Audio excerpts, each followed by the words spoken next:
And we're back. Welcome back to the Late Night Picture Show, kids. Feature 2.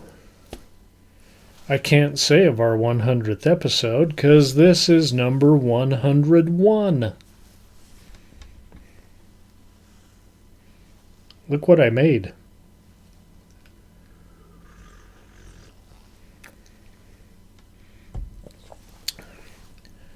That is a reverse martini. Now, I know most people nowadays would think it's sacrilege to make a 2-to-1 martini. But I, for one, like a 2-to-1 martini because I like vermouth. This is 2 parts vermouth, 1 part gin. So reversed, 2-to-1. And there's just a bar spoon full of Luxardo in there. And see that? Not an olive. And this is kind of a refreshing twist on a martini. Now, I like a martini. I even like a vodka martini every now and again. And I love those green olives. But this is a nice change. I think I'll work it into the rotation. Okay, Mr. Stephen. Stephen, tell me your name. Tell me how to say your name. I know you like a lot of my reviews. And you leave comments, which is great. Thanks for subscribing. Thanks for being a fan. And thanks for recommending this movie. This is a movie that I actually had not seen before, despite it being the older kind of garbage that I usually watch. This is Monster A Go-Go.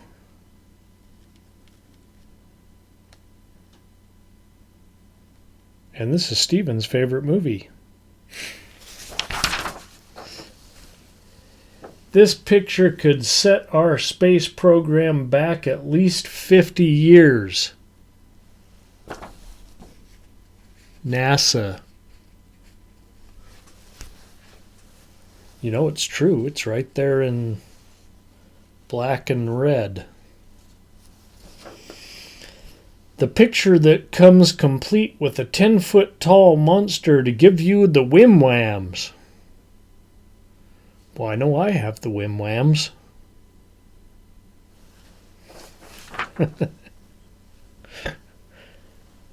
Maybe that's because I polished off that first drink while I was watching what I just recorded.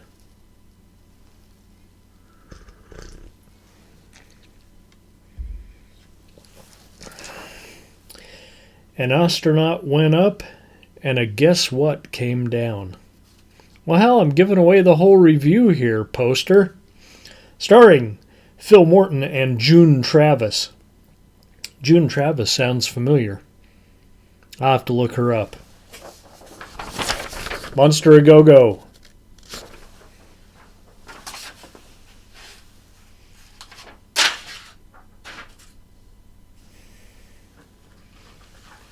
That was pretty dramatic. Monster A Go-Go, 1965, B.I.L. Releasing Corporation. Never heard of it. Director, Bill, here we go again, Raban? See, it's a French name, it should be Raban. But in America here, we're going to end up with Rabane or Rabaney or some shit. I'm going to say Raban.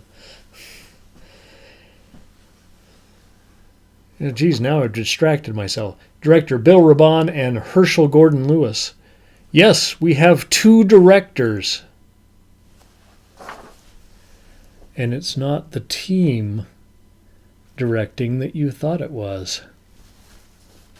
Okay. I might need some more lubrication for this.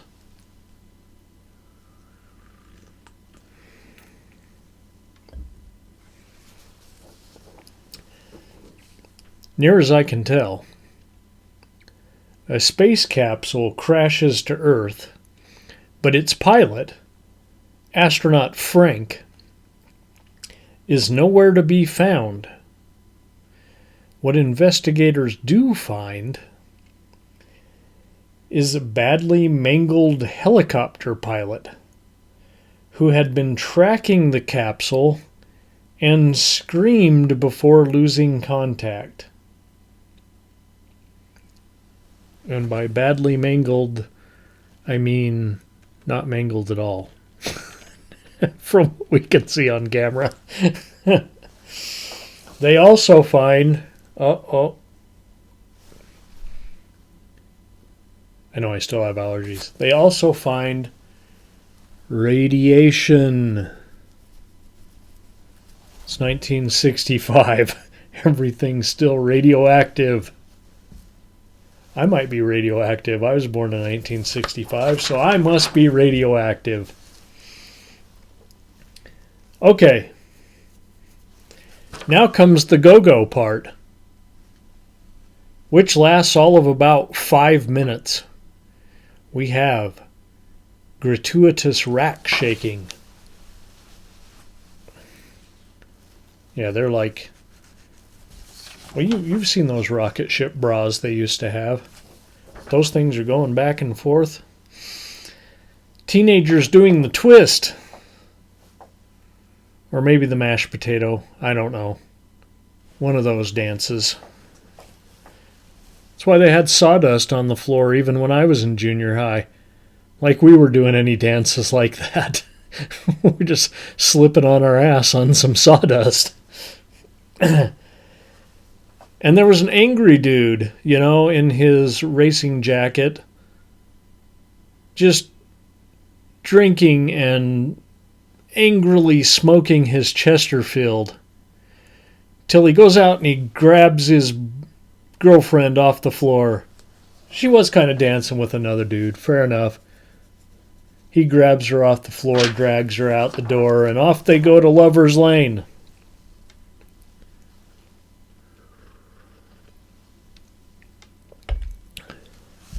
Well, I don't think I have to tell you what happens on Lover's Lane in a monster movie. How many monster movies have we seen? How many of them have a scene at Lover's Lane? Yeah. Roundabout now, the whole cast changes. And a new set of doctors are out to find the monster, who somehow they know at this point. Now all of a sudden, they just know that he's 10 feet tall and weighs 400 pounds. Another doc, a kind of a balding beatnik guy with glasses, who basically appears out of nowhere, is hiding Frank and giving him the antidote. Oh no, he's a little late one night and Frank wrecks the lab and takes off.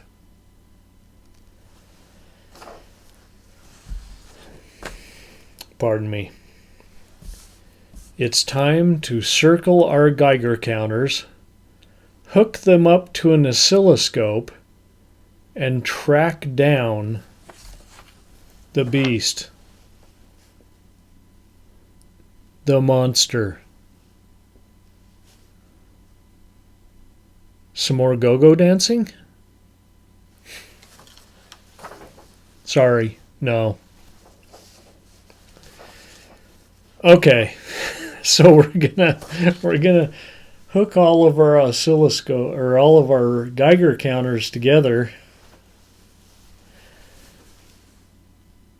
to an oscilloscope, and that's going to pinpoint the location of our monster. This should have been on Sci-Fi Friday. Maybe it was. I didn't see it there, but it certainly should have been. Because I think there's something wrong with that science. Okay. This is really bad. Really bad. I couldn't follow who was who, and it turns out there's a reason for that. Raban started the picture in '61, but ran out of money and never finished it. Lewis picked it up in like '64 and finished it with different actors, additional narration, and implausible explanations. As if I don't have enough trouble figuring out what's going on. We're just going to buy a half-finished movie and finish it. Okay. Raban's narration. Okay, it's top-notch. It might as well have been Criswell himself narrating this picture. Yeah, it was that magical.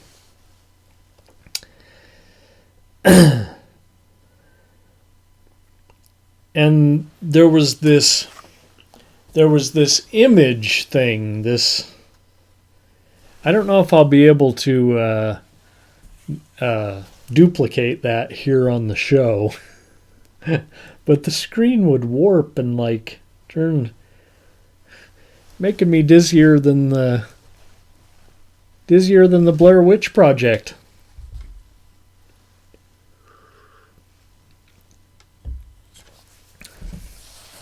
I thought I was going to fall out of my recliner. My lazy boy.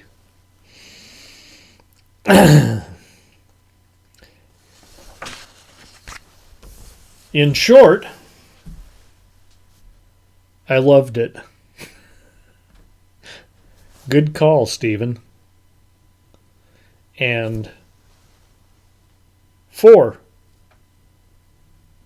It's a 4-ring circus here on the Late Night Picture Show. Feature 2, Monster A Go-Go.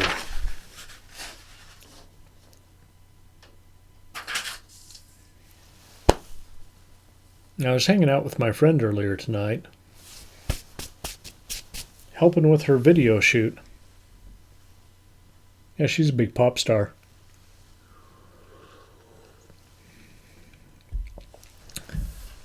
And we're going to try and get her to come on the show and talk about Texas Chainsaw Massacre. There's a new one out here on the Netflix. And I'm going to watch it. Of course I'm going to watch it. Because I've already seen 7, I think right here in this bucket. We got 1974 and we got maybe, 2005?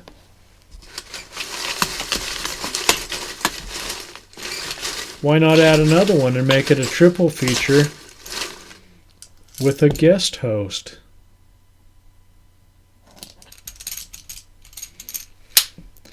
But for now, Mr. Monkey is here to pick something for next week.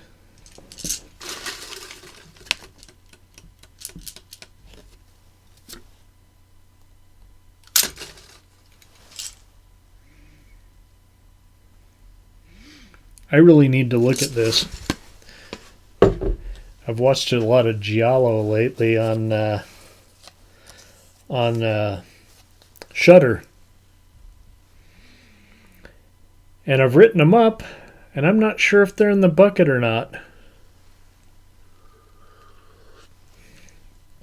So I got to do some double checking. But I picked a winner for you next week. Do y'all like Soledad Miranda? Do y'all like Jess Franco?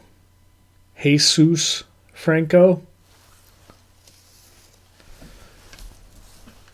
If you don't, then why are you here?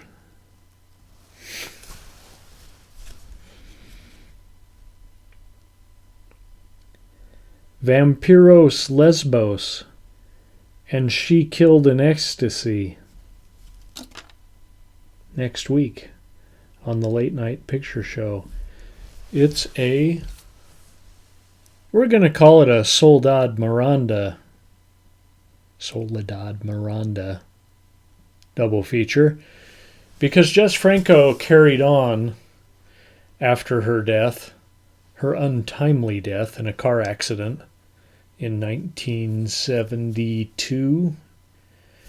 He continued to make pictures with a new muse,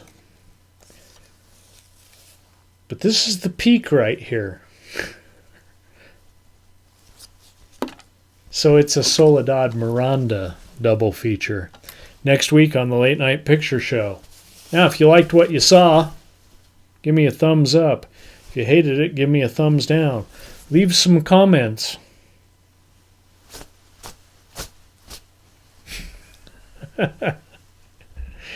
Tell me if you like a reverse martini, or if you're one of those weirdos that like... I shouldn't say that. But people seem to nowadays like make a joke of a martini.